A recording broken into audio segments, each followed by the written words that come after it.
দেখো তোমাদেরকে আমি হোমওয়ার্ক দিয়েছিলাম যে জার্মান সিলভারটা কি করে মনে রাখবো।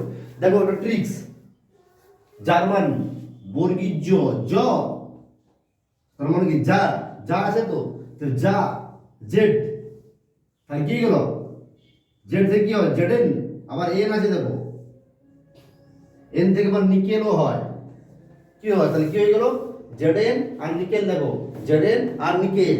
আর সিলভার, সিলভারটা আমি সি ধরছি ট্রিক্স হিসাবে, ভাবো না যে সিলভার আলাদা হয়, স্পেলিং ভাববে না, সিলভার সি ধরলাম, সি কি সি কুপার, তাহলে হয়ে গেল কুপার নিকেল আর জেডেন, তাহলে কি হয়ে গেল কুপার নিকেল আর জেডেন, দোস্তা নিকেল আর তামা লাগে কোথায় জার্মান সিলভার। পরীক্ষায় পড়বে জার্মান সিলভারের সিলভার পরিমাণ কত, এই যে 0%, মানে সিলভার থাকে না, জার্মান সিলভারে কি সিলভার থাকে না।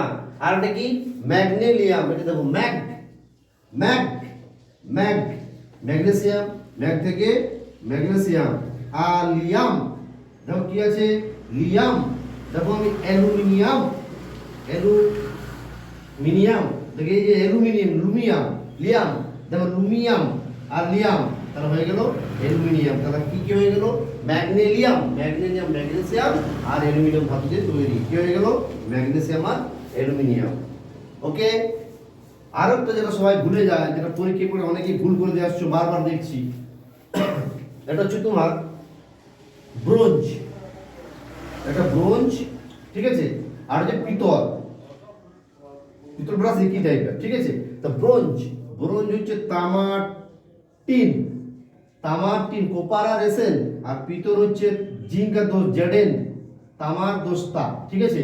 তামার দোস্তা কি হবে তামার দোস্তা মানে জেডেন, জিঙ্ক আর কোপার হচ্ছে পিতলে থাকছে, ব্রোঞ্জের তামার টিন, দুটাই যদি বলে কোনটাই থাকে, দুটাই থাকবে তামা।